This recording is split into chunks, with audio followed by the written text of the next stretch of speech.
Sykes, Morelos hits it deep, left field. Count now on Morelos. And a hard hit ball to left field. That'll be gone. Jadier, Salud, how you what's doing, up, Coach? man? How are you, brother? Doing good. You know? Good. I'm glad to sit down with you. It's been a while. We worked a little bit last summer while you were in town, and of course you went away for Pan Am games. Yes, sir. How'd you do there? That was a great experience. That was goosebumps. I know, right? What did you guys win it all? We did. Yeah, we win the whole thing. So that was the first time that Colombia wins gold in Pan American Games in baseball.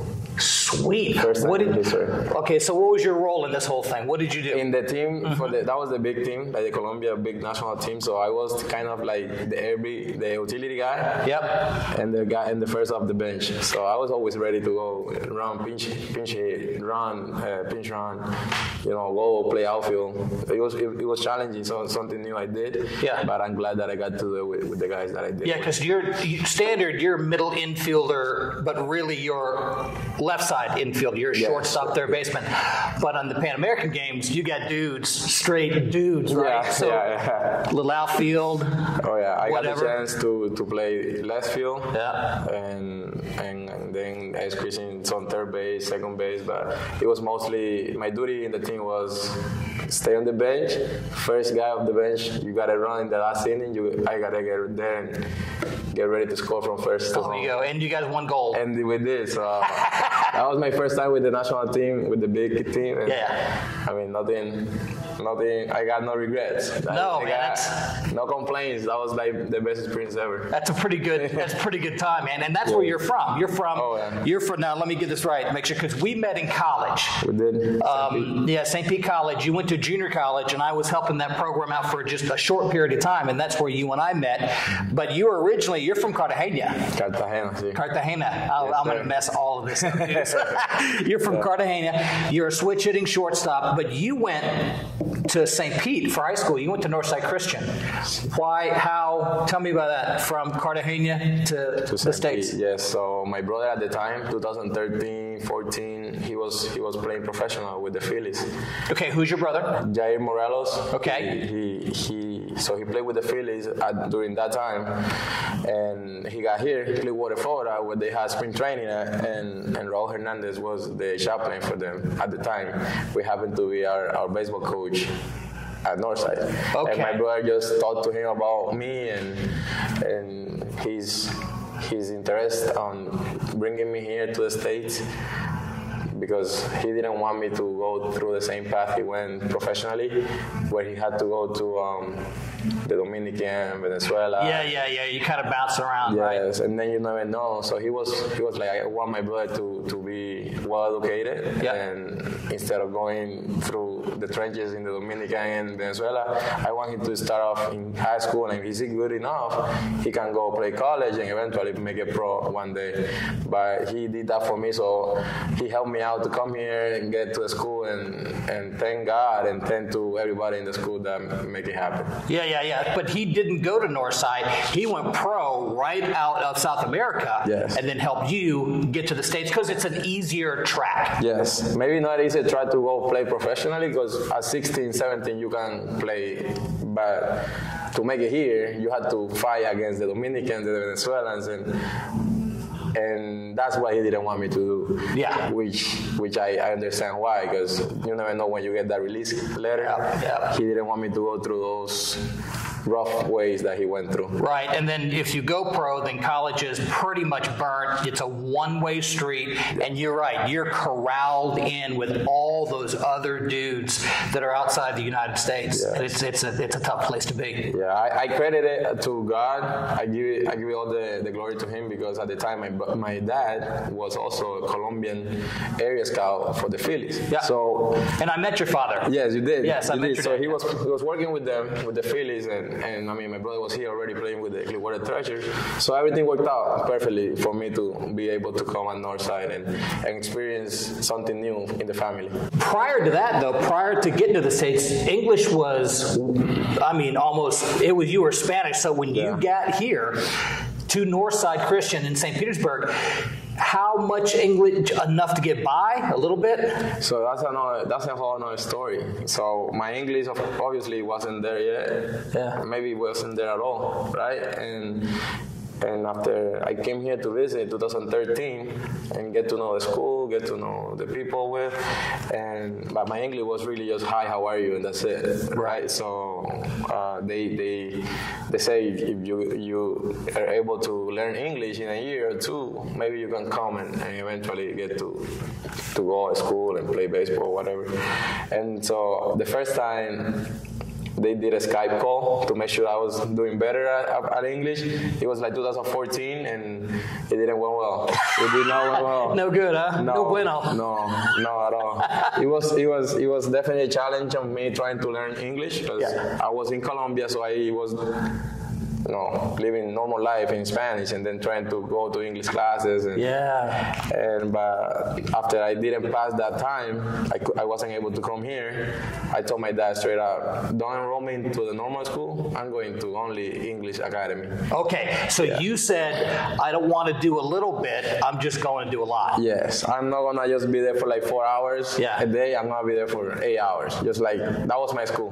That's a very athlete thing to do. Yeah. Let's go. Let's get it on. Let's go get it, Yeah. That's super, man. So you got to Northside. You were a 19 grad. I'm going to go over some stuff, and if I get this wrong, you got to correct me. Okay. You were a perfect game top 500 of the nation at your position in the field. No, I'm sorry, top 500 overall player in the nation. You were a top 250 shortstop in the nation. Let's see, you were a FACA All-Star MVP, second team All-Region. So you did pretty well in high school. You did okay. I did. I actually did pretty good in high school, and it was from my first year that I played. I was a sophomore because I wasn't able, back then in the days, you couldn't be able to come internationally and play right away. You had to sit a year. Right. So my freshman year didn't happen. I started as a sophomore, and I think that year I made like second team too, or like in the county, and after that I got to get some interest from colleges and stuff like that, and eventually I got to commit to Florida International before going to my junior year. So you commit Florida International. You committed early, before your junior year. Yes. Okay. Because of course I didn't know anything about college ball. I didn't know how the recruitment was. I went to a tournament in probably like Sanford, Florida. I was playing travel ball, and Mervyn Melendez saw me there. He was like, "Hey, you wanna go play for FIU?" I said, "Sure, let's go." I don't know. I'll sign. Yeah. I just want to keep playing.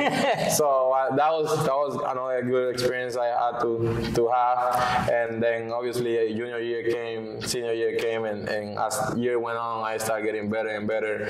Even getting like MLB scouts going to Northside. Right. Look at me during practices and stuff like that. Yeah. Talking to my parents. So it was a good experience overall. Well, you are, how tall are you? 6'2"? 6'2". Yeah. 6'2"-ish, okay. And you're the guy that like the little, when I was younger, you wanted the little rabbits, the 5'8" guys that are fast in the middle, and then Alex Rodriguez changed all of that. So you're that prototype, that 6'2" guy, fast enough, good range. You're also a switch hitter. You get a little pop from both sides, which is cool because I switched it a little bit as well before I got to college. All the time. Yeah. So then you went SPC. That's where you and I worked together a little bit. Yeah. But from there, now, and we'll dive into this in just a minute. You got trapped in that COVID, that mess up in there, and that hit a lot of dudes. Oh yeah. Luckily, the NCAA and AIA, everybody were able to give years back. But the problem in that is just everybody kind of stopped, and no phone stopped ringing, and it was super crazy. Yeah. You ended up at Montreat, which is where you are now. Yes. So this is after 1 year junior college. That's 2 years. 2 years junior college. The time we met, that was my last year at SMP. That was so I had you your sophomore year at SMP. Okay. Yes. And from there you went to Montreat. Did not go to FAU, right? I did not go to FIU. Right, because that was the whole everything got changed. That got changed up. Right. Okay. Montreat NAIA, where in 2023, I'm going to read the stats. And again, if I get these wrong, let me know. You hit 293, 49 hits, 8 doubles, 33 RBIs. Respectable, middle infield guy.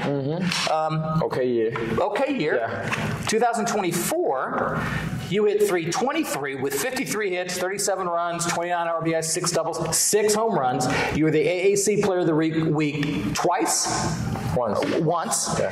AAC Gold Glove. And then you sent me, and I posted it too, the play you made, and we'll roll that right now. The play you made.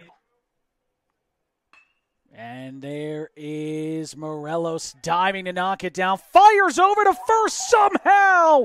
Your back. Oh, yeah. That was just awesome. And then, of course, the Pan Am representative. So you've had you've done pretty well in college. Yes, that's good stuff. I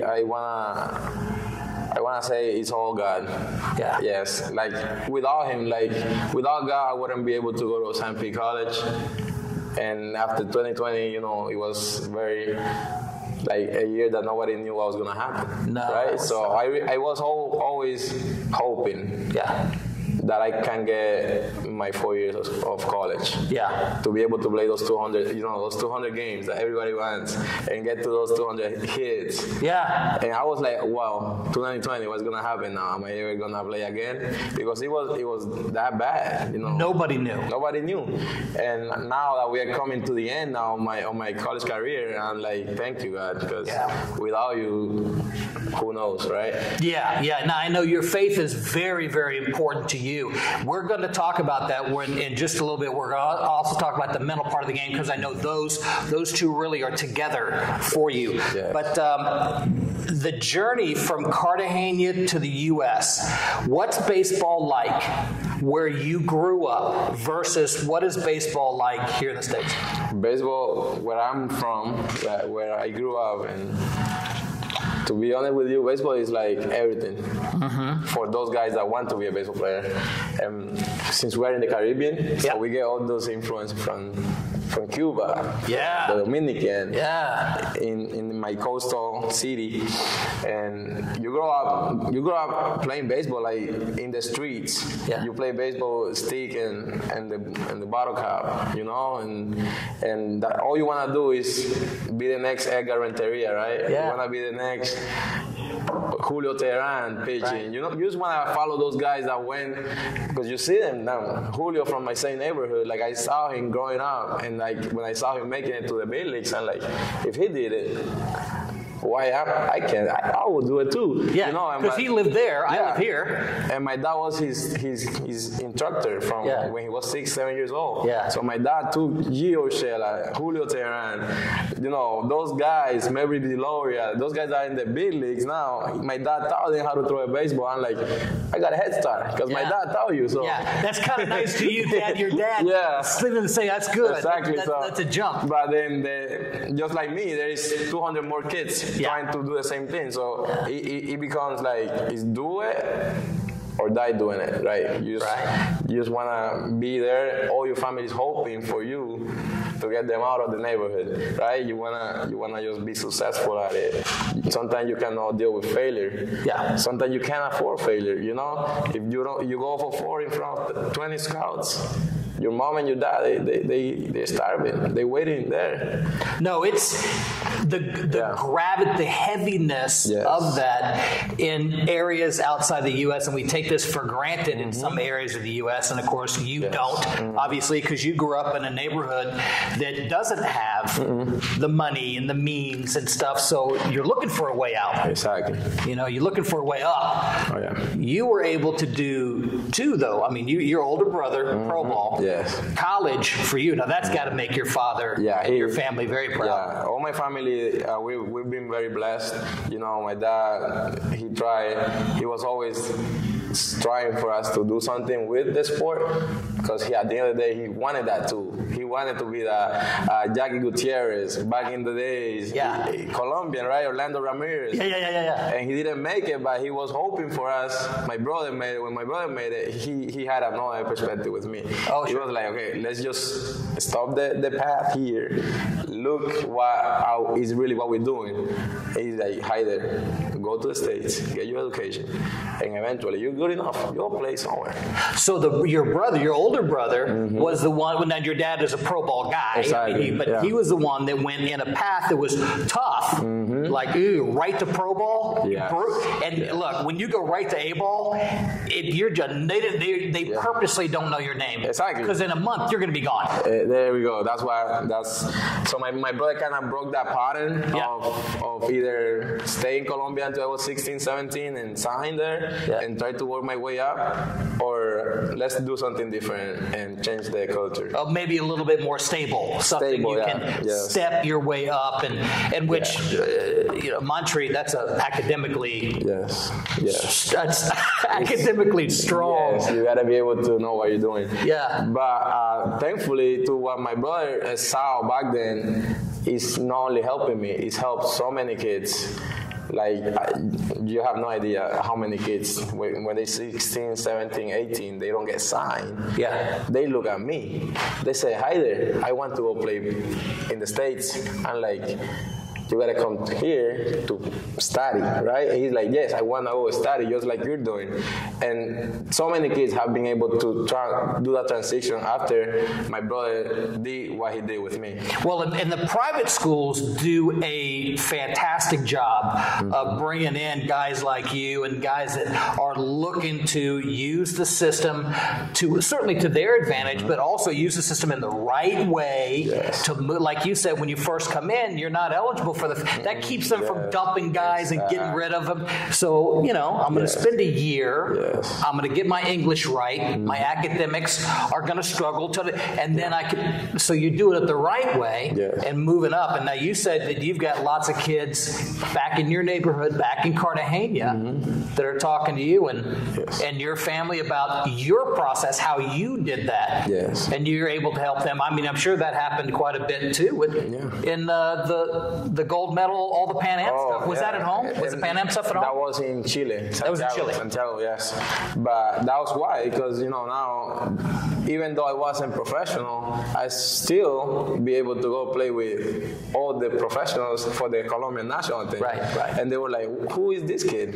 Now they start doing the research and like, oh, he went another route. Right. But he's still he's still looking for the same goal, which is the village one day, right? Hopefully. Yeah. But I won't be blindsided. I'll have a plan A, plan B, plan C. Right. And if baseball doesn't work out, which is normal, we have something. It's more than normal. Yes. It's not only common, it is a very steep pyramid up there. It's one of the, I never get, we only spent about 6 weeks together, and I talk about this a lot with the guys now.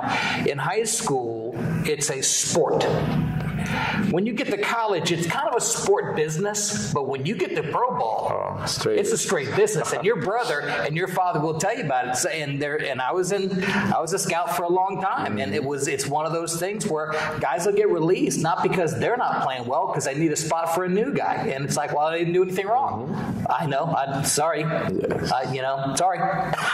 It is what it is. That is the what made my brother do what he did with me. Yeah, that's the reality of it. That's the very, reality. very harsh reality of it. And especially for kids in Latin America, I don't want to say I don't want to make it sound as tough, but sometimes we're no priority in the organizations, right? Yeah. Because you got this kid coming 16, 17, 18, now they make it to the States, but whenever the draft comes and they get those first 10 picks, they got to make room for them. Yeah. And I'm sorry, like my brother was...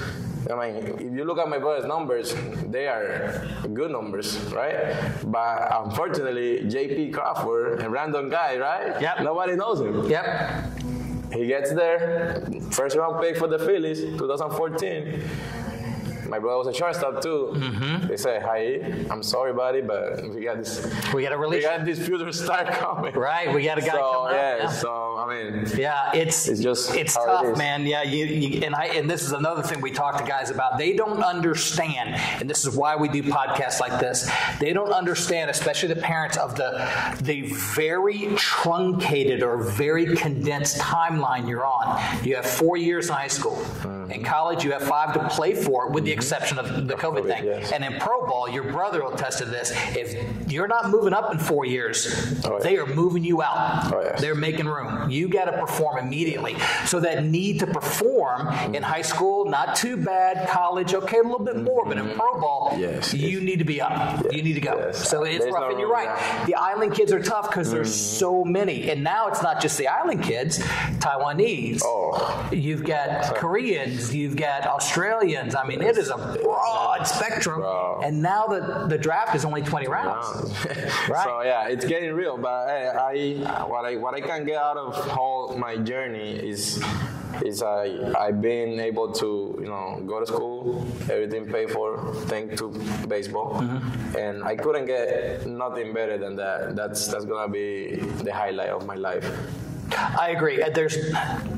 It doesn't matter who you are, even if you had a crappy time in college, it's pretty cool. Oh, yes. It's pretty cool. Coming out of college with no student loans or no. Yeah. And you have no money, so you're good. Yeah, you're squared away.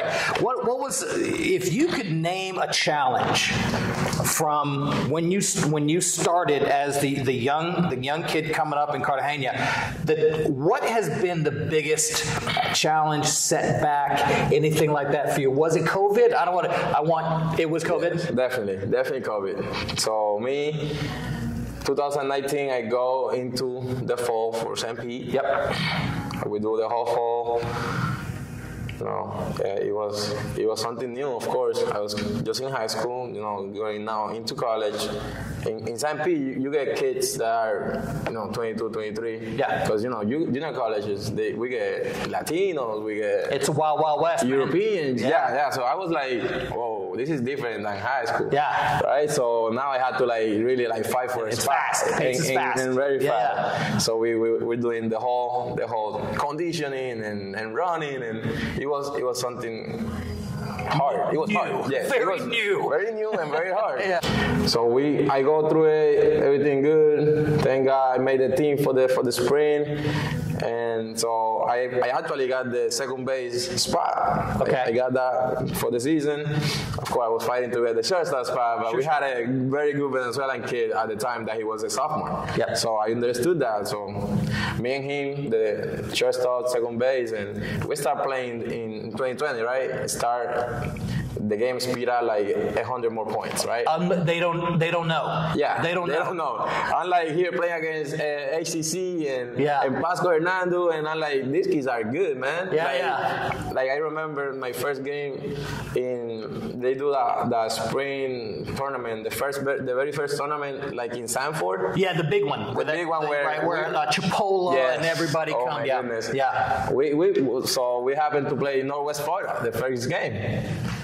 And I was looking at those guys like, I'm this little 19 years old, I thought I was big. Yeah, no. I thought I was big, and I look at these guys 6'4", 250 pounds, I'm like, okay, we gotta do something here. Oh, yeah. And I remember that first grounder, infield man on third, 0-0, and this lefty just hit a rocket to second base. I closed my eyes. I literally put my glove down, and when I felt that ball in my glove, it was like a bullet, man. It was a bullet, but then I feel the relief of I caught. Right. And I made that throw, and I was like, it's gonna be a long year, right? Yeah. And then so we keep playing. I had the opportunity to play with my friend Gabriel Rincones, that he's with the Phillies now. And I remember me and him just going to the cages, just trying to figure out, because we were both freshmen. Yeah. That guy that we got from Northwest Florida was 96, 97. First game, I'm like, okay, what is this, the big leagues, man? This. So we just making adjustments, going there, getting better day by day, working with Coach Beck, man. Man, when that February 28, March March time hit. And that's when it all locked down. That's when they started. It wasn't a full lockdown, but that was when the scare started. That was when they locked down. They did lock down. Okay. Like March 5th, something like that. We were gonna play that day. We had a game. Okay. We go there and early work. We get the lift in, and after we getting ready to stretch, he calls everybody into the clubhouse, and he just said, "Guys, this is real. The Junior College Association made the decision of this is it. Right. No, there's no game today. Pack your stuff and go home." Yeah. Yeah. Man, when he said that, I felt like my heart just dropped, right? Everybody looking at everybody's faces, packing stuff, crying, and like, my mom is not here, my dad is not here. My brother was gonna play that same day because he was gonna see me playing. Right.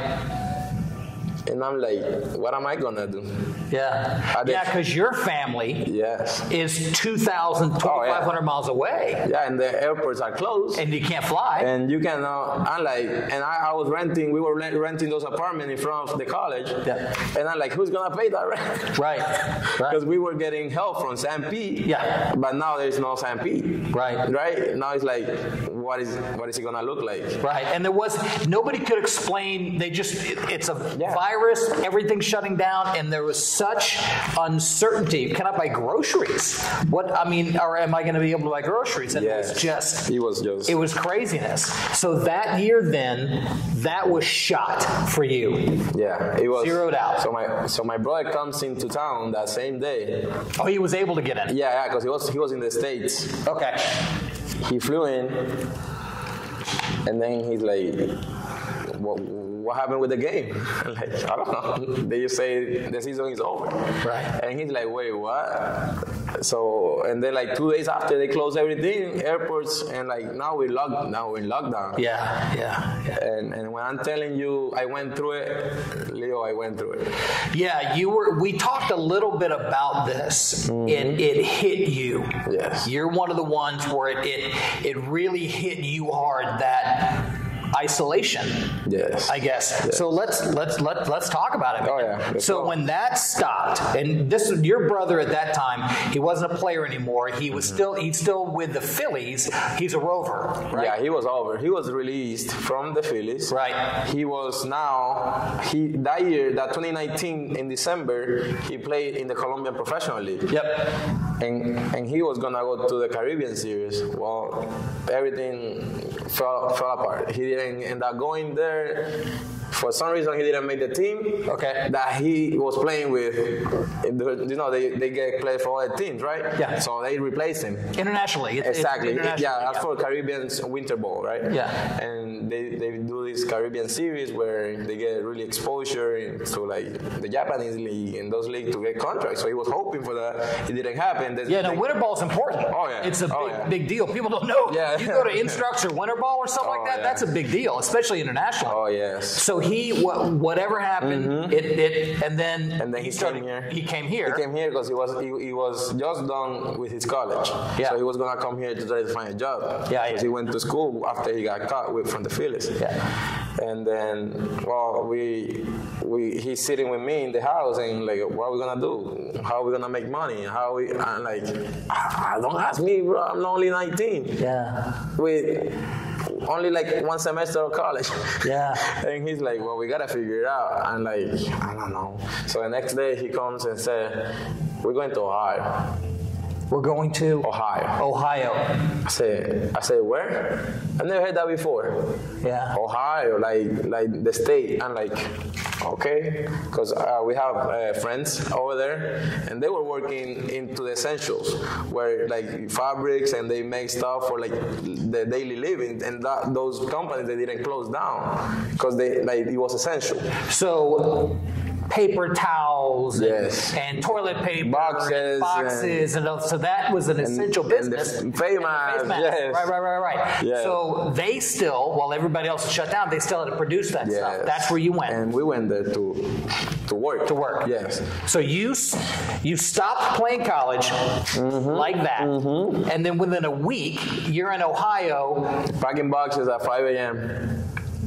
until 3 p.m. Like I'm a normal worker. I've been doing that for 20 years. Right. Just that repetitive factory work. Yeah. For 8 hours, right? You have to be thinking to yourself, dude, I was taking ground balls last Tuesday. I was thinking to myself, I didn't sign up for this when I decided to go to the States. Yeah. You know, I was like, this is not what I wanted. And I was looking. It's not part of the plan. Exactly. I'm like looking at my brother. He's right next to me doing the boxes, and I'm like, you man, you said me. This is how bad my mind was. I was like, you set me up for failure, man. Now you're mad at him. Yes, I'm mad at him because I'm like, okay, you play your Pro Bowl, you didn't make it, whatever, but I didn't even got the experience. Yeah, you didn't have a chance. Yes. No, you didn't even get into your first real year and it got swept out from under you. So I was just, just going through the motions. Yeah. They Saturday, Sunday, we there. Day by day, we are in the company, in the factory, making whatever it was, soap, shampoo, and I was just really confused. Yeah. I want to say that word. I was just thinking, why me? Just asking God, God, I am one of your child of God. Yeah. Like, why you have me here in this position? I was just mad, after everything I went through in high school, trying to get drafted, it didn't happen. Now I'm here. This is where you wanted me to, and I was just, my head was in a whole different level, right? So it happened that one day it just clicked where I got like a panic attack, and I was, I was just like going crazy, right? Yeah. And my brother was really scared. Yeah. And we had to fly down. He said, okay, we're gonna go back to Florida. Yeah. And I mean, if I can tell you how I made it here, I don't know. Right. Because I was going insane. It's crazy because people don't. I had a panic attack once. Mm-hmm. I've heard it before, and it was a similar kind of thing. It was a time in my life where I thought I couldn't get any lower, and then it went three levels down. Exactly. And I had a panic attack, and it is a visceral. I felt like I was being crushed. Yes. That's when I felt. I couldn't breathe. Not I couldn't catch my breath. I couldn't breathe. It was unbelievable. I thought I was gonna die. Exactly. That's how I felt. I was like he's like, we're going to Florida. I was like, no, we're not. Now I'm thinking that's my real habitat. Right. Like, I gotta stay here. We gotta take care of that job. He's like, no, we gotta take care of your head. And that's when I opened my eyes and I was like, that head, man, what's wrong? Like, I was just playing college ball. That's the dream that every kid wants to the States. I was the happiest kid in the world. Yeah. And now you're telling me I'm ill? Right. It wasn't. Now I end up here. We come back here, and the next day I'm in the hospital. Yeah. In the psych ward. Yeah. And not everybody knows this. I'm getting open now that it's been a couple of years, and I'm able to talk about it after a lot of therapy. Yeah. And professional work with psychologists and I mean, you can name it all. But I ended up going to the psych ward. Yeah. And when we talk about the psych ward, Leo, I don't know if you've been in it. I've had some experience. As an educator, and the kids that I worked with, we worked hand in hand with social services and Baker Act and stuff like that. Exactly. Leo, you know what I'm talking about. I don't recommend none of those kids watching this. Never. No, it's not a pleasant place. Oh. It's not a pleasant place to visit somebody. Exactly. Certainly not to be inside, and it's... But now look at it. It was 2020. Yeah. Nobody could go out there and see me. I was there by myself. Oh, right. And the problem that you had is that you had an incident. Yes. Where many of these people, it's a prolonged state for them. So... Yes. And you couldn't, it's locked down. It's locked down, so I had to walk in by myself into the hospital. At 19 years old. At 19 years old, I went... Good English, not great English. So my brother, he dropped me off in the hospital, and he said, hi there, you gotta get in there. Yeah. And at the time, I'm like, I gotta get in there? Why? I didn't even know, Leo. I was like, maybe they're gonna check me for like I got hurt or something. I didn't even know what was going on. Yeah. I just remember walking in there in the emergency room. 2 days later, I'm waking up in the psych ward. Yeah. It was so bad that they had to sleep me. They had to put that shot. Right. So your episodes were, if I may, a danger to yourself. Exactly. And I'm like, God, thank you for saving me. Because God knows what could happen. And that's when I started thinking, I only had like 17 games in college. I want to play 200 games in college. You know, I only had like 16, 14 hits. I want to get 200 hits. And that's when I started like feeling concerned on my career, on my education. I wasn't even done my first year. I wanted to get my degree. I wanted to, be productive, be an example for all those kids in Colombia. I wanted to be that guy where they looked up and they have somebody to like follow through, like a role model. But no, they don't want to see a guy in the psych ward be a role model. That's when I woke up and I was like, I gotta be better, man. So you had that realization while you were there, yes, through the help of doctors and okay. And how long? It I was there so it was like April, April through June. Okay. It was 2 months. So that's enough time to get some intensive, focused, professional, I don't know if therapy is the right word, help? Can we say help? Yeah, of course. Social workers, therapists and psychologists. I had the opportunity to get those, at the hospital here in Clearwater, Morton Plan. Yep. Morton Plan, and they were great to me. I couldn't thank them enough because, without the help, sure, I wouldn't be here right now, Well, that's the thing about mental health. We've been athletes our entire lives. I know what a pulled hamstring feels like. Exactly. That's I break a finger, I know what that feels like. But when you have a glitch, something is wrong mentally, you can't wrap your head around it because it's in your damn head. Exactly. So you need those people to help you through that process. Yes. At that time was when I first realized that mental health is real.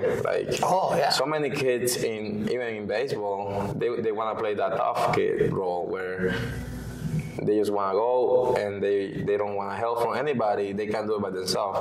But no, if you're watching this, I tell you, go see your psychologist. Even though you think everything is perfect, go see a therapist once a month. Talk to her, talk to him. Yeah. Just because at the end of the day, we've seen it in the Olympics, Simone Biles, Yeah. Like she was the best, or she is the best. Yeah. And she was struggling, not because her physical, it's because her head.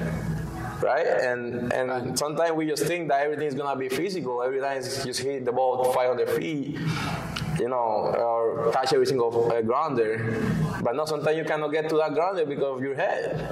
No, exactly. Look, and as a former college coach, we help with that. That's if you've got a good coach, they can help with that. But the mental health thing is becoming more and more accessible across the board. And you were in a unique situation. It fell on top of you. Yes. You were buried. Yes. It could not have been worse. The only thing worse is a blowout and knee at the same time. Exactly, yeah. But you could not have had worse circumstances for you. So it just crushed you. It just went like this, and right. and I felt like I was done. Right. I remember me back in 2020, 2021 when I was going through the whole treatment part. I remember me asking my brother, "You think I'm gonna be able to play baseball again?"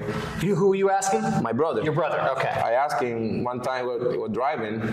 I think he was driving me to like one of the therapies, and I asked him, I said, "Hey, do you think I'm gonna be able to play baseball again?" That's how bad it was, Yeah. Like I wasn't even able to like move the right way. I was like, oh, of course, I gained that weight. Yep. I remember, you probably remember me saying I was probably 230 pounds. Yeah, you were heavy. Yes. You moved pretty good, though, for a heavy guy. That wasn't bad. I mean, you moved pretty good. Yeah, but I was a shortstop, and I remember Coach Beckman, he see me, he was there through the whole process.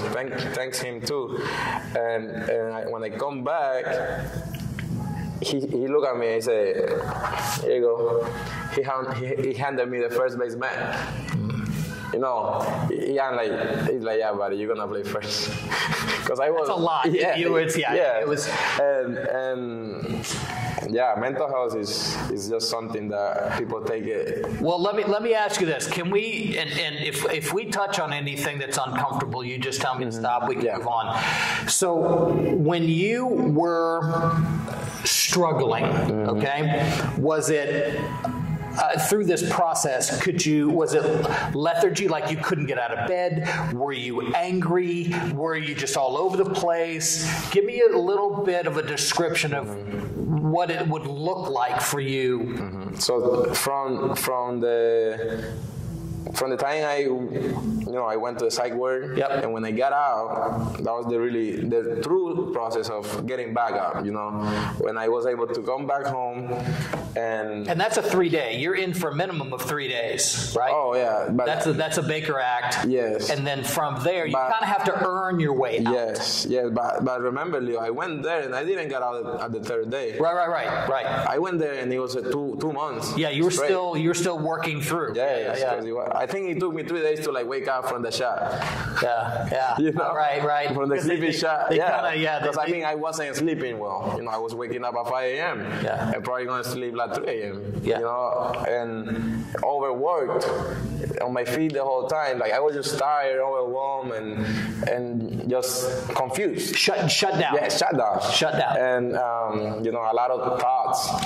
Negative? Yes, negative, racing. They call it racing thoughts, where and I'm like, whoa. Yeah. And my family, I remember my family in Colombia, they were devastated, They were all gathering into prayings and just praying over me through video calls and stuff like that. They didn't know. They were like, they never expect something like that happen to a kid that all he showed was love and smiling and tough athlete. Exactly. Yeah. They thought, okay, it's Kobe, he's probably gonna handle it well. Well, guess what? I've never been to a psychologist before that happened. Yeah. And I was like, oh, my grandpa died when I was in high school, and I was in the States. I never got to say bye to him. So that's probably another, because it's not usually one thing. Yes, it's like what's the game, Jenga, where you and then thing, and then finally something topples it all down. Yes, and I realized after I started talking to the therapist, after everything happened, they were like, tell me an event that probably hurt you, and I was like, okay, this happened. And they're like, do you talk to somebody after that? I was like, no, I wasn't trying to be a baseball player. Do you talk to somebody about when you broke your ankle in the middle of your senior year? Yeah. No, I was just trying to heal to get back and go to college.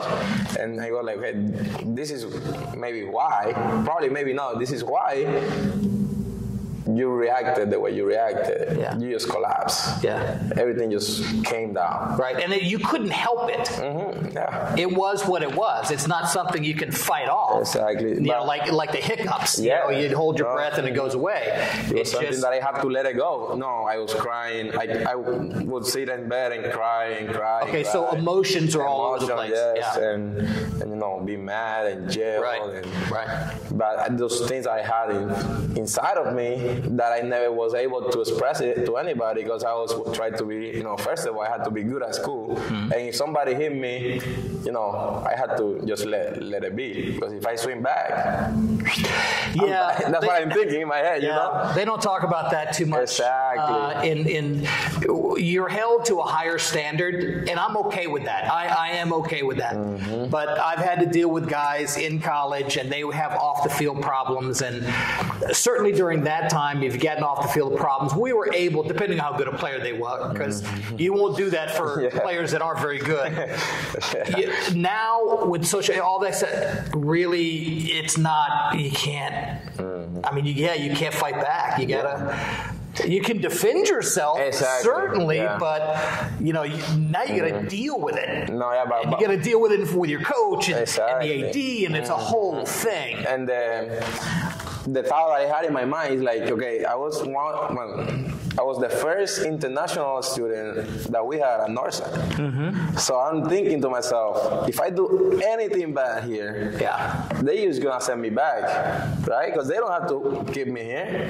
They're just trying to like experience something new, right? So I had to be that first guy where, any little incident, I had to be like really careful of my acts. Well, I think probably too, correct me if I'm wrong, that's a lot of pressure on you because you've earned this and it can be taken away in 1 minute. So I just, any little incident that happened during my time there, I would just hold it. Hold it. And then moving on to, I didn't get picked in the 2019 draft after being, competing with all those kids that they all showed up in the screen that I was looking at, waiting for my name to be called. I hold it.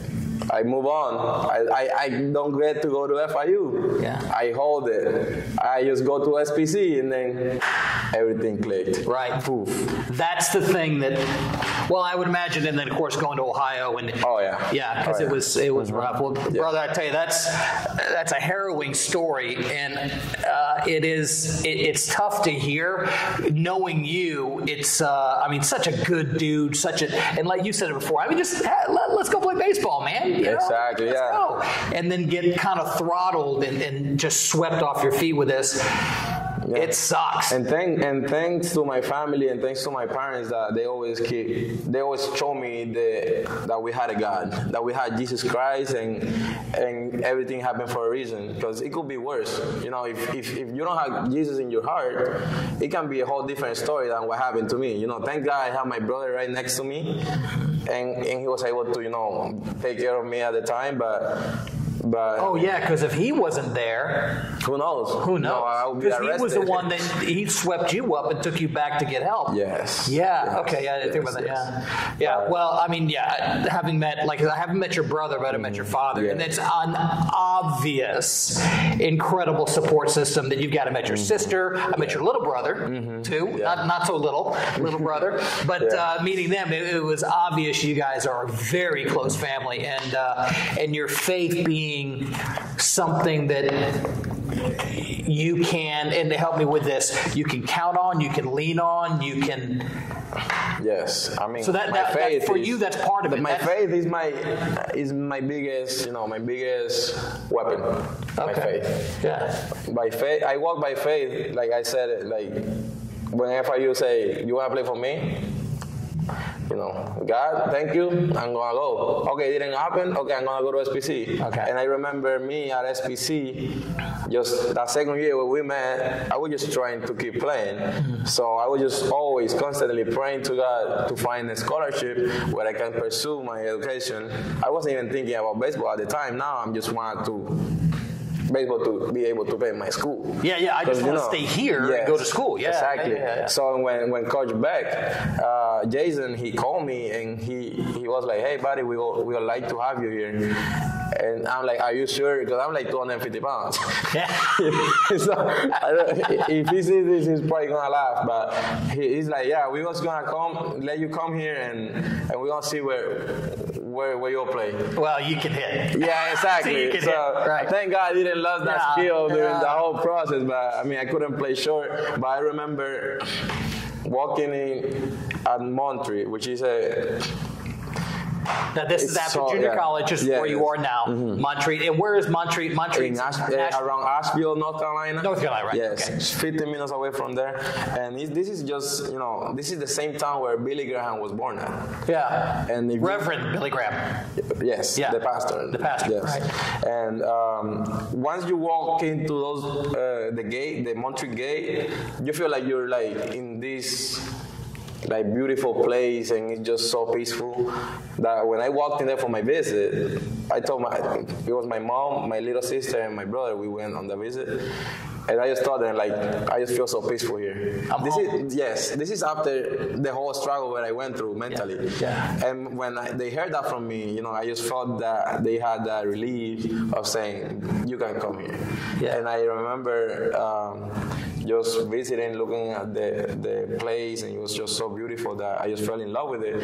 And I said, I don't care how good of the thing is. I don't care how hard it is to go to school here, but I'm gonna come here. That's the thing too. You find where you fit. Find where you can live. Yes. So many guys chase the baseball into college, and they forget they got to live there. They got to eat there. You're going to hang out with people there. It's a whole thing there. So go where you fit. It sounds like you found a good, very small school. Oh yeah, it's probably 700 to 800 kids. Yeah, it's a very, very small school. But the good thing about it is that 75% they're athletes. You're right. And there is a good community of internationally too, with soccer and with volleyball, and so I don't feel like I'm away from my people. Yeah. Because there is a couple Colombians, there is a couple Dominicans, and I just feel like I'm home. Like and most important, something where I feel peacefully. Yeah. And I can just go. They have the prayer porch. I can go there and pray. Yeah. They got chapel. I just feel that God is in it presently the whole time. Right. And when I am feeling that way, I feel like I can play better. Oh, sure.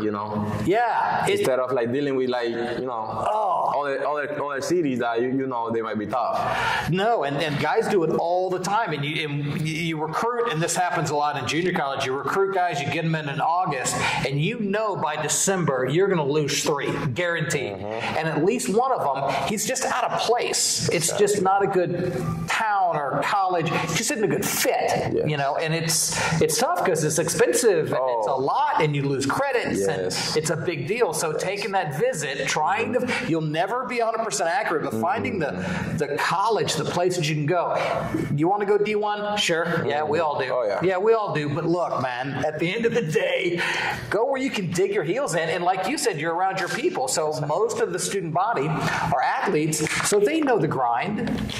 They know the work that's put in. There's an economy athletes have. Yes. So you talk to your brother, and any friend of your brother that played, there's a different conversation you guys have. I'd never met your brother. We would have than somebody that didn't play. Yes. It's just different. There's an economy that happens there. So you're in a good place. You're in a good spot. You feel good. You're coming back for your senior year. Now, we talked about this. The last time I saw you was about a year ago, and you were much thinner. Not bad, but that rangy athlete thing, and you said about 20 pounds, okay? And I hope you remember this. And this is because there was another athlete there with us, and you said something about you don't like to go to the weight room alone. Yes. And I kind of sat. Do you remember what I said? Do you remember what I told you? I don't know if you remember. I don't know. But Mitch remembers what I said because he told me about a month later. I go, man, you got to get over that SHIT. You got to get over that. You got to go to the gym. You got to work out hard to great. You don't have to work out hard to get to the gym. Yes. Whatever. Get over that. Whatever it takes. Yeah. Right. Whatever it takes. I do remember that. Right. Yes. Right. Yes. And Mitch talked about it later. He's like, and he started going to the gym by himself. If you have a partner, awesome. Yeah. But now you got to get over there and get to the gym, and you have. You're what, 185, 190, right in there? Yes. Is it a carry pretty good? Do you feel ballistic? Oh, yes. You feel strong, fast? Yes. The thing that I was scared to when I gained weight during the whole thing, and then I trimmed down by I was running every day. I was trying to lose weight. Yeah. Kind of like urgent. I was trying to do it. I was running 4 miles every morning. Yeah. In the neighborhood, just running. And then when we met, you say, dude, you're skinny. So I look at myself in the mirror and I am skinny. So I was I get on the scale, I was 170, 168. That's a little light for you. That's a little light for a college baseball player. Yeah, no, that's a little. And for as framey and athletic as you are, that did look a little light. Now you still move good. I mean, you're a fantastic athlete. Yeah. You hit well that day, certainly. So, but then after that, I said, okay, I gotta gain weight, but I was scared of gaining fat. Right. So I got in with one of my friends at Montreal. He was there my first year at Montreal, 2022 and 2023, but he ended up going back to his city in Michigan, Detroit. His name is Ezra. Shout out to Ezra. He left school. He left school, but he opened up like a weightlifting program. Yeah. Where he's the one. He was going to school for that. So he programmed a workout for you. Yeah. So he was. I mean, thanks to him, he was able to just facilitate that is so hard to find now, because now it's so many like sports management or whatever, sports science athlete that they just try to throw something there. But with Ezra, and I was always very like careful with that, not just to jump in and because baseball's different. Exactly. We don't use our strength against our opponent. We rotational force and arm speed. It's not the same. A football workout does not work for a baseball athlete. Exactly. And then I was always careful with that, like I said. And then when he sent me his program, he's a former baseball player, so I was like, okay, this might be a good one. So I looked at, I studied it, and I mean, he had rotation and stuff, explosiveness, and I was like, this might be a good program for me. I'm just gonna jump and start doing it. Well, during the season, I did it. Okay. And during the season, it's hard to keep up with weight, and you're losing weight during the season. Yep. And it just worked out so good that I was able to hit for power, hit for average. And, your numbers are good. I mean, you're climbing up there. Yeah. So I told him, I said, like, hey man, thank you, but now in the summer I want another one where it's gonna put me where I want to be, like weight wise, but also I want to have the strength to maximize it. And I mean, I've been doing it, and thanks to him and his company's Identity Sports, and I mean, he's also a good guy in Christ, and we just go along. Yeah, well, when you find, again, Jedi knows Jedi. When you find those, it's pretty quickly you end up driving. So what's your process for that? How many days a week do you work out? I mean, this is during the summer. You're not playing this summer, right? No, I did not. That was another thing that I had to realize. I was that guy who wanted to play all the time. Yeah. And I was playing every summer, right? Last summer, I played at the Valley League in Virginia. Valley League, right? Well, the third game of the season, I hurt my oblique, and I was like, whoa, like I've never dealt with any type of injury, thank God, knock on wood. And he just like, it was, I mean, I fell and then I felt it, like, I felt it. That's a weird one too. Yes. It's kind of stabby and it's not all the time. It's only like here. Exactly. I couldn't be able to hit on my right side. I couldn't do my right swing. Right. But I could hit lefty. Because it's the other side. Yeah, so it was just weird. Yeah. And I tried to keep playing. And at one point I was like, this is pointless. Yeah. Like I'm trying to play every single summer. I try to do the most, but I'm forgetting the part where I have to take care of myself, my body.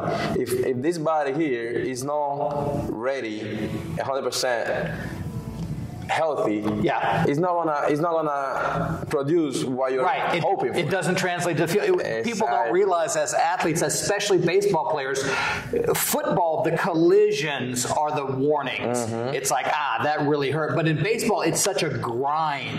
You don't feel that soft tissue grind. You're just going, and you just get a little slower, a little more stale, a little less velo, a little less foot speed, and it just grinds you down. Especially when you go to a college season of 60 games. Exactly. And then you go to a very similar summer season playing 5 days a week. Exactly. Yes. And so you're looking back going, God, I've had 140 games. And then we're showing up in the fall and trying to... You get 3 weeks off. And go and try to make, get your spot. Because every year you're getting new kids trying to fight for your spot. Yep. And I'm like, man, I'm tired. So after this season, I just decided I'm not gonna play. I don't care if it's the Happy League or the freaking what's the name of it? The Cape Cod. Cape Cod, right? I'm just gonna get back and just work on my body. Yep.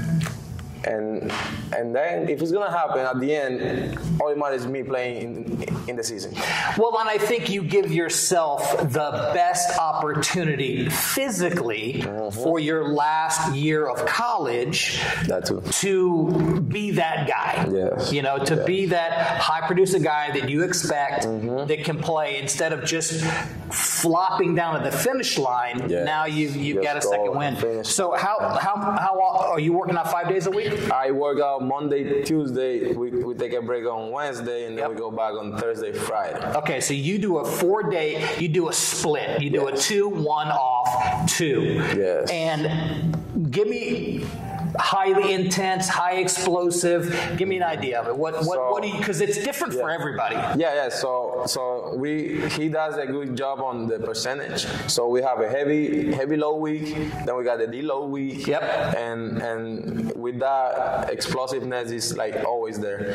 There is always. So you're doing explosive even though you're on a heavy load. You're always doing explosiveness. Yeah. Okay. The jump squats. And med ball throw. Yeah, med ball throws, rotation. And sometimes we get into the single legs, a lot of single legs. I love it. Isolate. Pistols and pistols. Those suck. Yeah, and I mean, can you pistol? I can. You can? I can, but I don't know if it's gonna happen here. No, we won't do it here. Don't worry about that. You can pistol. I put that's one of the testing methods or testing protocols that we put our guys through is whether they can manage their own body weight on one leg and they can pistol. And there, of course, there's some balance stuff that we do as well, and it's brutal. Oh yeah, you know. But yeah, he does a good job with it, and I mean, it's great that I was able to get that part physical, and of course mentally, you and I we worked over the season, and we went by week by week, and I mean thanks to you and to everybody that's been pouring into my career in general. But sometimes you need a little help from that high school guy or somebody different, in getting you through the season. So let's we're going to start with that. We're going to come back to it. Yes. What's your goal for your last college season? I don't care about the draft. I'm talking about this fall, this spring.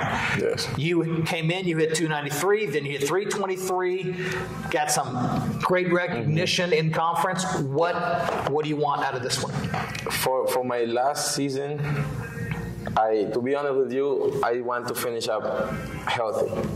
Okay, that's a good goal. I know numbers, they're going to be there somehow, right? Numbers are going to happen, but I also mentioned this a couple weeks ago to somebody, where during the season, and it's kind of crazy to think about it, I don't look at my numbers. So when you and I talked about it, it was kind of like a challenge for me to go there and tell you my numbers, I was like, okay, I got it, but I try not to look at my numbers during the whole season. And the reason I do that is because I really don't want to be thinking about it. But I just, if I go 2 for 4 and 3 for 4, I know they're gonna be up there. Yeah. I just don't like when I go 0 for 4 and then I go back and I just went back 300 points. Instead of me hitting 800, now I'm hitting 300. It's getting real. The feed, there's 10 game, and right. You don't want to hunt a batting average. Exactly. You don't want to hunt an ERA.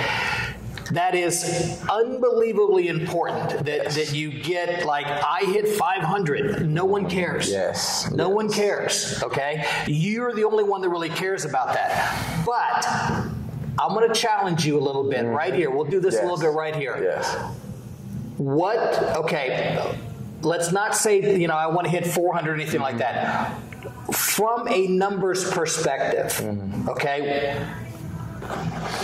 let's talk about something increasing. You want to always increase your power. Oh, yes. Power numbers always increasing, right? Yes. But with power numbers, there are other numbers that have to also increase. Your walks must increase, right? Your strikeouts can go up, can go down. That's one of those you kind of factor in there, but your walks must go up. Yes. In order for your walks to go up, your hits are going to have to go up. And those kind of work a little hand in hand. Yes. I got out of a podcast with another guy that I work with, actually a couple other guys that I work with, Brandon, who hit 311 at FSU in the 9-hole. Oh, wow. That's pretty good. Yeah. You know, that was some years ago. FSU, I'll do it Here's anytime. what he wanted, though. He wanted 10 hits a week.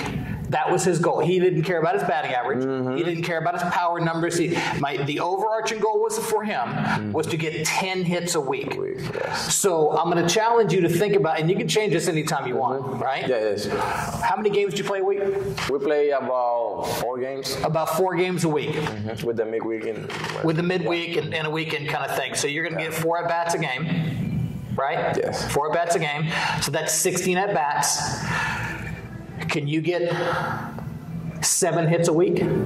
That's doable. Yeah. 7 hits a week. Yeah, 7 hits a week. There we go. All right. Yes, Let's just go ahead because this is a conversation. I don't know if your coach does this or not, but we always did this with our guys. There's an exit interview in the fall. Yes.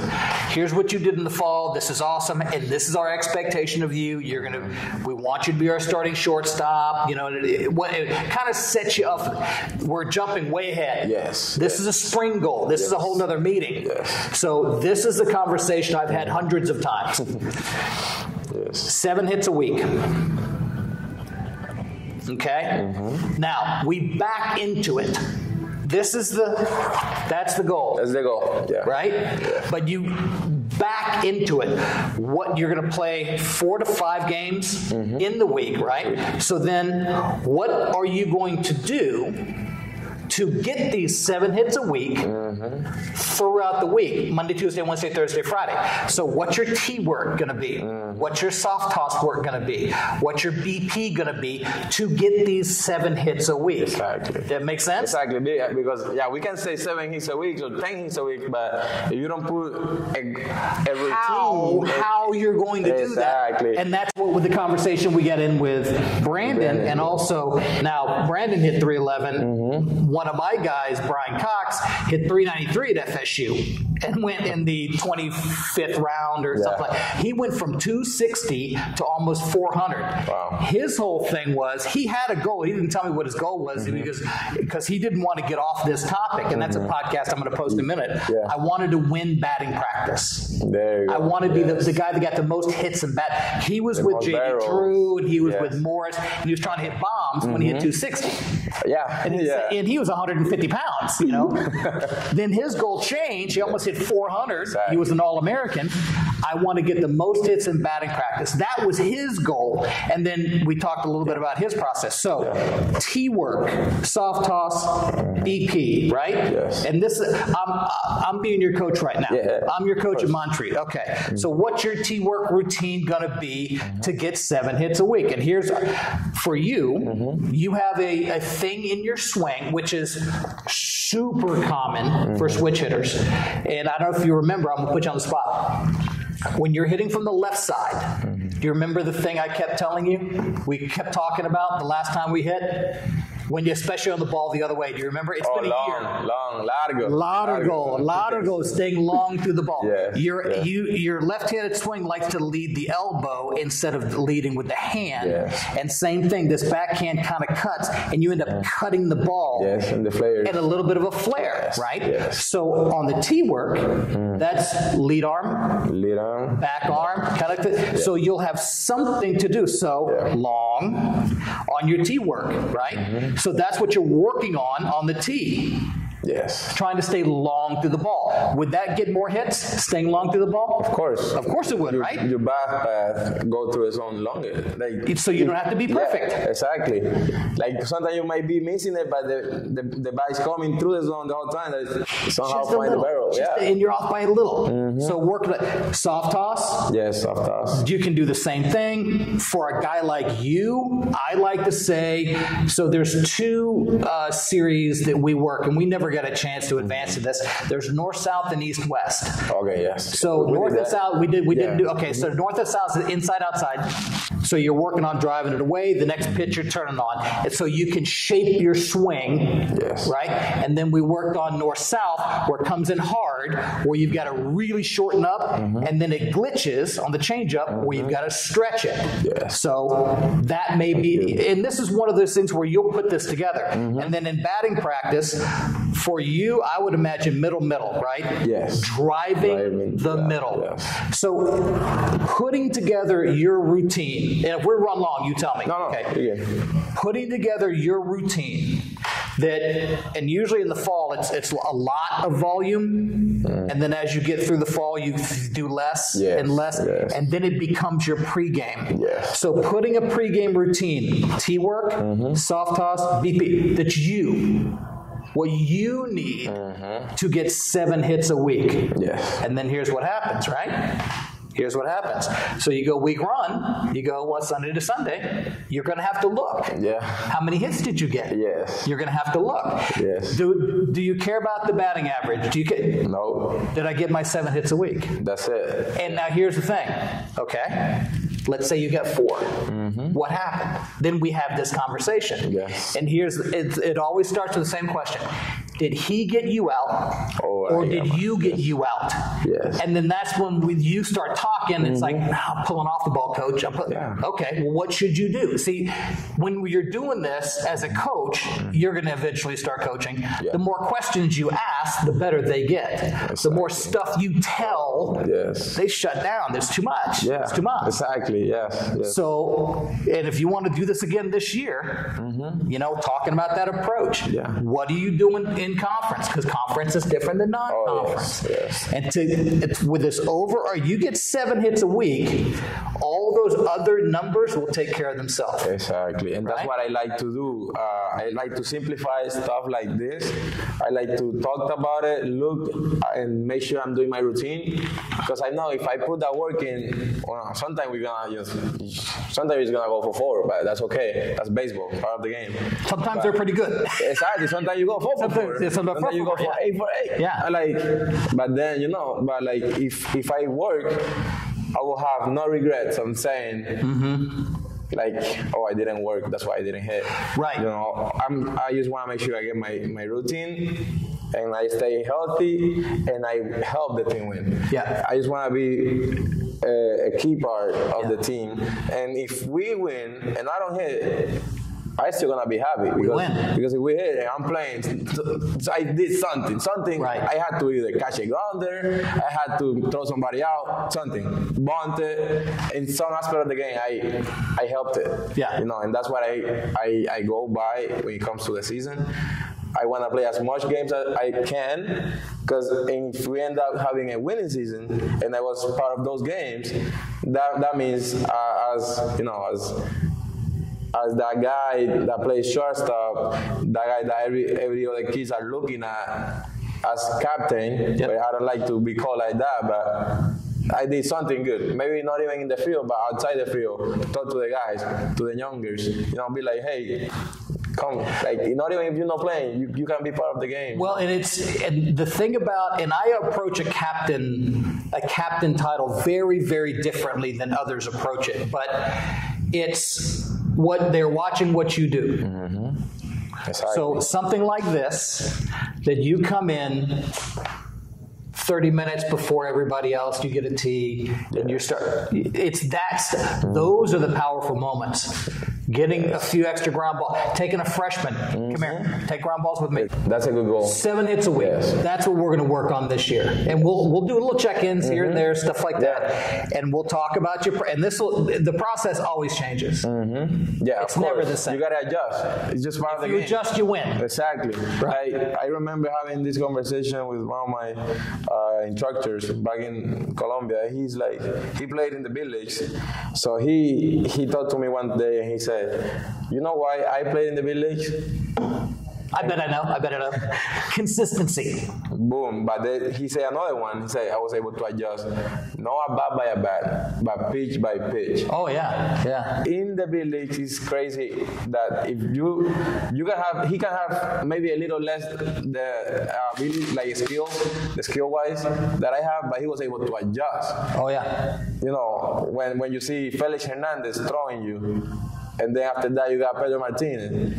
You gotta adjust, you know, like on the spot. Right now. Yes. And it's tough. It's a big thing in college. You have to be able to adjust very quickly, and that's why these pregame routines are so important. If you're going to practice, and I'm not saying you because I know you don't do this, but if they're going to practice and they assume that's all the work, that's the minimum. That's the minimum. I've got to get my pre-practice, that's where I work on my game. Yeah. Michael Jordan shoots after practice. Kobe shot before practice. Practice and we're working on as a team. Yeah. Where I get better is the bookends. Indeed. And that is where it has to happen. That consistency that you're right. You talked about the 0 for 4 days and the 4 for 4 days. Oh, yeah. You're going to have those. Oh, yeah. Here's where this process pays. The 1 for 3 days. Yes. The 1 for 3 days in this process are now 2 for 3 days. Exactly. The 0 for 4 is the 0 for 4. The high. What that does is that most of that stuff in the middle, yes, that's where this process pays. And again, they trot somebody out there that's just got that dirty. You're like, holy smokes! Yeah, exactly. You got me, dude. And I remember, then you go 4 for 4 and you hit one on the barrel. Exactly. Hey, I win. Praise the Lord. I'll take it. And I remember me having this same conversation with Gabriel. To be honest, when he went after St. P, he went to FAU in Boca Raton. Atlantic. And that was my year that we were right. Gabe was on the club. You called Gabe. Yes. So I remember me at the beginning of the season I was struggling. Yeah. I was like 0 for 15, right? Yeah. But I remember always Gabe while he was playing with me. He would go like 3 for 3, and then at the last at bat, let's say he hit a fly ball in the gap, and he's out, right? He comes out so mad to the dugout. While I'm like trying to get one hit in the game, and I look at him and I'm like, Gabe, bro, you 3 for 4, you're killing it, yeah. Like you just. Yeah. You hit the barrel, it just wasn't out, and he's like, "Yeah, bro, but I think I should have had it. I should have had it. Should have had it." And you know, I'm like, yes, but like, you still go 3 for 4. Yeah. He's like, no, Jadier, listen to this. You wanna go 4 for 4 every single day because you don't know when you're gonna go on the slump. You don't know when. If you are on it, try to stay on it because you never know when you're going to 0 for 4, 0 for 4, 0 for 4. And now that hit that you were on it, you just gave it for granted. Let's say you just like went like that. And he's like, he was like 19 at the time. I'm like, that makes sense now. Yeah, preaching a little bit. Exactly. I'm like, Gabe, you were in a whole different level, man. Yeah. Like, Brian Cox talked about this too. Yeah. That when he hit almost 400 FSU, he goes, I had to stop taking pitches for granted. Yes. I couldn't, because one at bat lingered into the other, and FSU's ranked number 4, and they're playing Virginia Military, and it's an off day. Exactly. That's why I hit 260.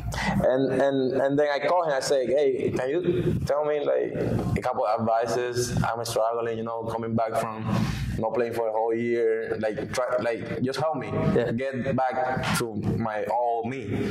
He's like, get more walks. Yeah. I'm like, what do you mean, bro? I'm trying to hit the ball. He's like, no. Forget about hitting. Get more walks. Yeah. And I'm like, Gabe, that answering my question. And he said, okay, look at this. The more you see the ball and the better recognition you have on it, if the ball is closer to the zone, you're gonna have a better contact, and then you will eventually get your hits. And at the time, I think that year at St. P, I had like 3-4 walks.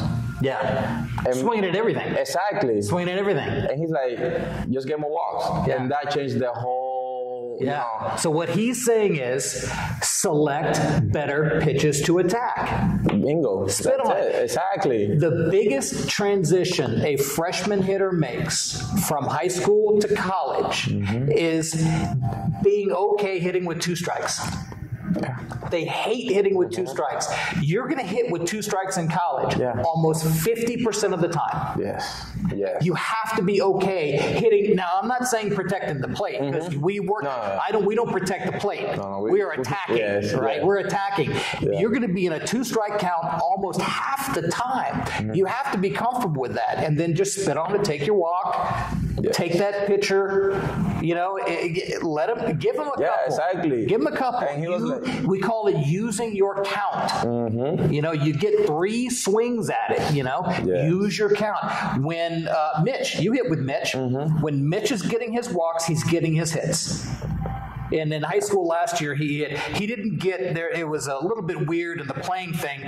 He hit like 560 last year. It was unbelievable. Every time he swung. Lakewood, right? Yeah. No. That was the other kid. Okay. Calvary Christian, the one that went to the state. You know, they won 3 state championships. But he's taking his walks, and then finally he gets one to hit. They're easier to hit. They're easier to hit. And I just, sometimes you just need that little reminder. You know, because I mean we know that, but sometimes we just get caught up in the moment of going through class. It blends together. It's hard. And I mean that's why last year I reached out to you. In that little moment of the slump that I had, because they're gonna be there. Slump are gonna be there, but it's how you approach them. It's how you react to it. Because if you're in a slump, that's what I think, and you just overthink it, then it's gonna get longer and longer. You go easier. Exactly. Simplify. And this is on my website. This is on everything. We have one job, and it's to make things easier. Why do you lift weights? To make it easier. Exactly. Why do you take BP? To make it easier. Everything is all about making it easier. And you're right. You got to take it where you're just making it simpler. And when you're in a slump, just shrink it down to, okay, maybe I'm only swinging at inside pitches. Maybe I need to open my lead toe a little bit. Simple. And you see these guys, and they do all kinds of stuff. And the freshmen do it. The freshmen are the one that stop, bro. Sophomore comes in, takes 4 swings, he goes home. He's good. Let's do this. Let's jump to the end, man. I got a little I got a neat little thing. We do this with everybody. 10 questions, just kind of riff a little bit, and then 5 that are a little serious. Maybe a little bit deeper. You ready? Okay. Seeds or gum? You're a seed guy, you're a gum. You're a seed guy? Yes. You like seeds? What kind of seed? You like the plain? I like plains, and I like the barbecue, like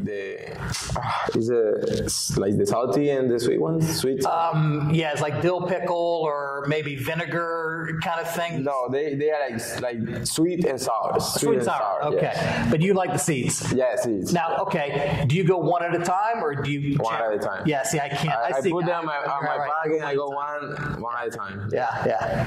Day game, night game? Night game. You like it under the lights? Yes. Yeah. 100%.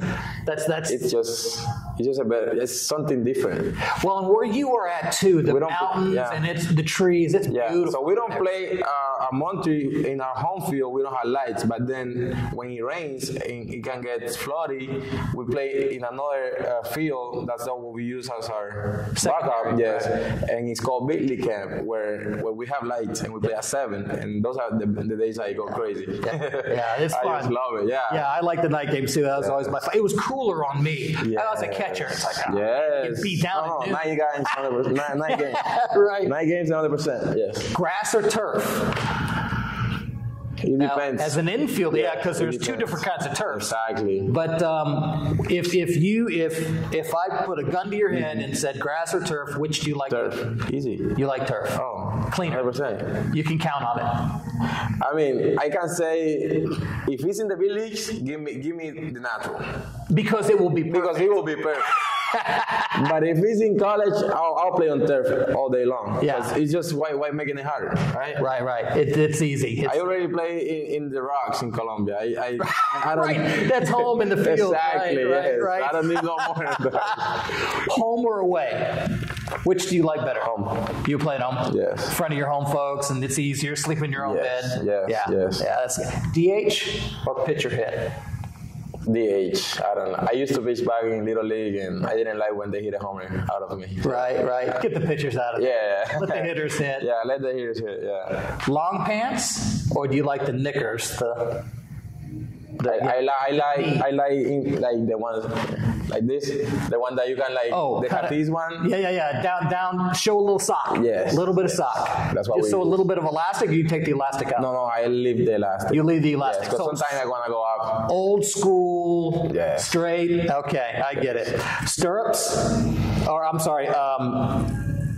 Stirrups or socks? Do you wear socks or stirrups? Yes, socks. You like socks. just I used to socks? when my brother was playing with the Phillies. He'll get those back in the day. The sanitaries with like the white socks. Sanitaries, big, long. Yeah. And then you put those. Yeah, I didn't like it. I hated those. I used them back in the day because I wanted to be just like him, but no. I just wear the socks. Just the sock. Yes. All right. Superstitions or rituals? Do you have a little thing you do at bat or going to the field or a little something? I do have. I don't want to say superstition. I want to say that. Yeah. No, the other one. No rituals. Well, it's a little bit of the same word. Yes. Rituals on the more religious side. Yeah, exactly. Let's say a superstition, something that is kind of something you do habitually, a habit. So what I had going on last year, and it changed every year. I guess something new. But last year it was my batting gloves. I used to have like every color batting glove, right?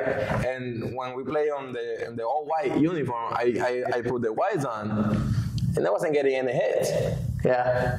But I don't know why. Probably it wasn't, it had nothing to do with batting glove. It doesn't. But it's just, right? Yeah. And then I remember in the next game, we play on our baby blues. So I put my royal blue batting gloves on. And I had like a 3-4 a day with like 2 bombs. And after that game, I say, I don't care how many batting gloves I have.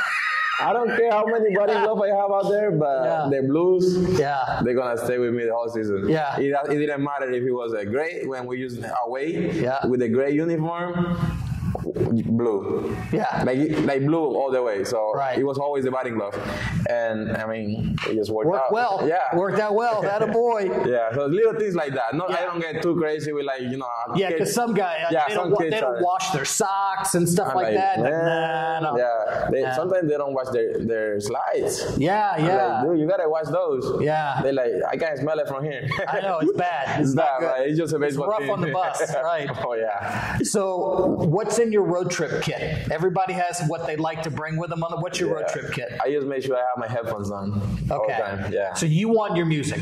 I want my music because I mean we travel long in the beginning. We go to Miami from Montreal. We go on the road. So Ortega's program? No, we go to St. Thomas. St. Thomas. Okay. Yes. That's in your conference? No.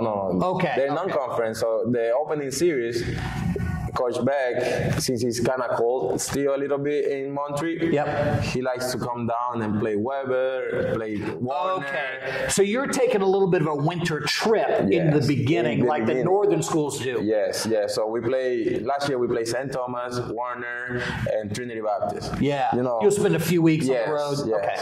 So when we get those, that's a 14-hour trip. Oh, yeah. So I make sure I got my portable charger and my headphones.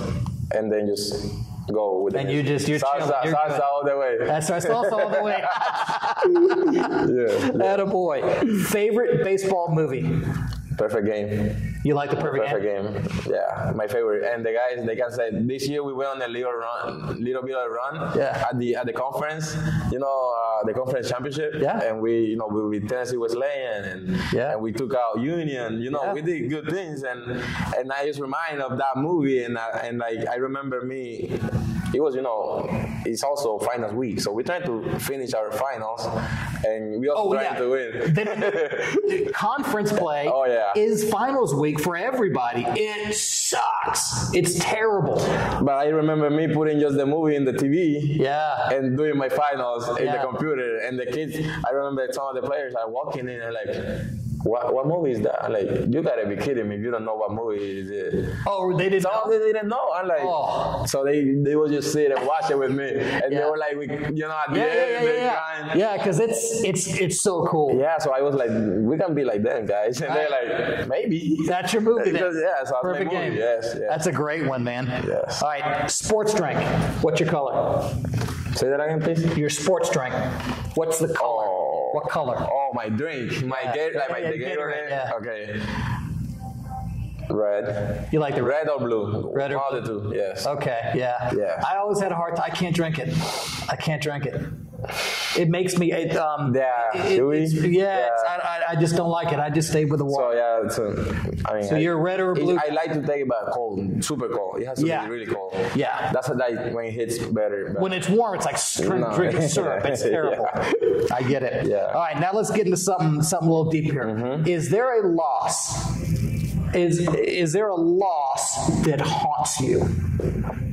Like a loss in baseball? Yeah, loss in baseball. We've talked about the mental health stuff. I'm not talking about that. Yeah. But on the field, something happened, maybe in high school or younger or whatever. Is there something that keeps coming back? Oh, yeah. So it always happened when I come here.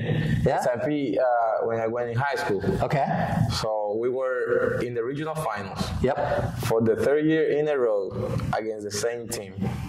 We're talking about what team? Canterbury Fort Myers. Okay. So they were, loaded. Powerhouse. I watched them a few years ago, right before COVID. Mm-hmm. They had a 97 guy they were trotting out there. And, he was probably facing us. Probably. Yeah, but I remember that so we won district that year, 2018. That was my junior year. Yeah. No, I was a junior, and we were playing for the third time, the third year in a row, same team. Yeah. Trying to make it to states. Yeah. In 15 years. Notice I haven't made it back then. They just made it last year. Right. Yeah, like this year. Right. So and I just remember we were winning like 2-1 at the end. Like it was like the 6th inning or like the 5th, and I just remember this rain coming. We are playing defense, and they just start pouting. Yeah. So those games in May, those are like they have to be played. They have to be played. And no matter how muddy or how bad the only reason they stop is when the lightning. whistle, the lightning thing comes. Well, guess what, Leo? We were just getting ready to just win, right? Yeah. We get hit by rain. 3-2. Changed it in that same inning. So you had a rain delay, had to sit down, come back. You lost the momentum. Yes. And they took. We come back and then we had to hit because we were home. Yeah. We were playing on north side. Yeah. And since we won the first round or whatever, I don't remember. But I just remember just losing that game. The punch in the gut. Oh my goodness! Because I'm here trying to. I'm not only thinking to win regionals. Yeah. I'm just thinking if I go to the state championship, the Final Fours, I'm gonna get seen by a scout. Yeah. So it's like kids. They were thinking other things that probably me. I wasn't just there just to win. I was trying to make it. Yeah. And I was like, well, after I lost that game, I just remember my dad was here. He was trying to help out with the team. And I went home and I could not stop talking about it. Yeah. Because I was like that. In Fort Myers at the Boston Red Sox, spring training, like that. I was just dreaming, me playing that field. Right. And get seen by how many scouts. Yeah. And he's always come back when we come back. And I come back here, I talk to Raul about it. Yeah. And he's like, yeah, man, I don't know what happened. And he's like, we all have at least one that we can't ever forget. Mm-hmm. Best tip, trick, piece of advice, something like that you've gotten so far. From like a coach or anybody? Yeah. Anybody. The one advice that made me stick with it is always have fun and trust the process. Yeah. Because if it's not fun, I'm not going to do it. Exactly. That's the payoff for the grind of the process. So and also the fun part of it, you're right, because when I came back from when I got mentally ill, I remember me going to the fall and talking to Coach Beckman at St. Pete College. St. Pete. Right. We had an inter squad the day before. And I probably had like the best day of my baseball career in that game. I come back the next day and I told Coach Beckman, I say, I don't want to play baseball anymore. And he's like, what? You just played your best game yesterday. I was like, I'm not having fun.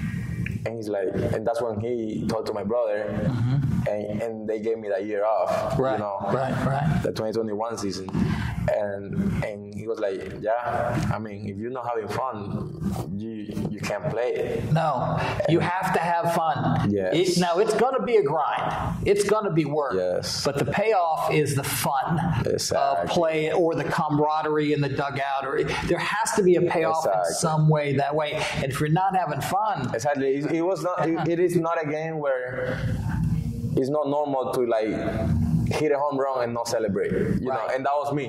Right. I had no emotions. Yeah. And, you know, it had a lot to do with what happened, but... Sure, yeah. But he's like, okay, we got to get you right, because we cannot just have a robot playing baseball with no emotion, because that's not good. Right, you're not going to get better, you're going to get worse, absolutely. Exactly. So have fun, trust the process. Have fun and trust the process. That's great advice. Yeah. What's the hardest lesson that you've learned through baseball, and how has it shaped you? The toughest lesson? The toughest? Oh my goodness. When I got the game taken away from me that year. In Northside? No. Or okay, when it all came crashing down, and you had to go to Ohio. Now I'm going to put you on the spot. You ready? Yes. What's the lesson? The lesson is that never take one day at the field for granted. Yeah. Because you never know when the last day is going to be. You don't know when you're going to play the last game. Because you will play your last game. Exactly. You're going to play it, but you don't know. You don't know. Exactly. And so after it happened, I was like, man, I probably took so many games for granted. Yeah. You know? Yeah. I probably say, I don't even want to play today so many times that now I don't even know if I'm going to play again. So after that, I was like, if I remember me asking God, please give me one more chance. Because this time I would not take it for granted. You know, and every single time I step in the field, I think it's the last time I'm playing, so I give my 100%. Yeah. Because I never know. Yeah. You know, it was always taken away. It was already taken away once. Right. You don't want to be in the same spot. So. Right. That is an absolute. That's a great lesson. Yes. What's a piece of advice that you would give to the younger you? To the younger me, it's the 6-year-old, the 10-year-old, the 18-year-old, where you sit right now, with your experience, what you've gone through, what would you tell you years ago?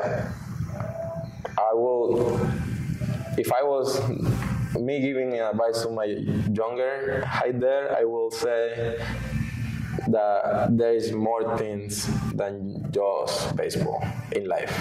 Because at one point, that was my life. I forgot about friends. I forgot about, family sometimes. I wouldn't call my mom or my dad because I was training, And I think that when everything happened, where I didn't accomplish at the time what I wanted, which was get drafted and play professional, I was like, man, there's way more things out there than just this game. Because at the end of the day, it's a game. Yeah, it's just something that you enjoy and something that you go and play on your free time. But you gotta take care of your family. You gotta take care of your friends. Yeah, because you don't want to end up alone in this life. So right, and they were a big part of getting you there anyway. Exactly. So don't take it for granted. Don't take any of it for granted. Any of it, because I was like, okay, what if I make it somehow somewhere in baseball? but I don't have friends. Yeah. I don't have somebody to rely on. Right. Or I just don't know to do anything else but just baseball. Like, or somebody to enjoy exactly. it with. So many things to, like, go hiking. Yeah. It was baseball all the time. I was in that bubble. Yeah. Like, I didn't know how to golf. Now I know. Right. I didn't know how to play tennis. Now I know. Yeah. And those are fun sports. Yeah. That I didn't have no idea.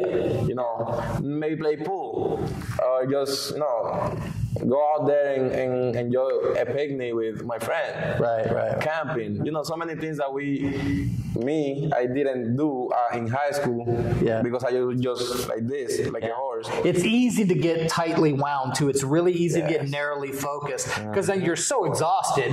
You get something to eat, and you go to bed, and you do it over again. Right. Yeah. It's easy to do that, especially for guys like you, certainly, that enjoy being on the field, love being on the field, don't want to be off the field, but there's a point at which, you've got to look around and thank everybody and not take everything for granted. Exactly. If you could achieve one more thing, I think I know what it is, but I want you to answer it. If you could achieve one more thing in your career, what would it be?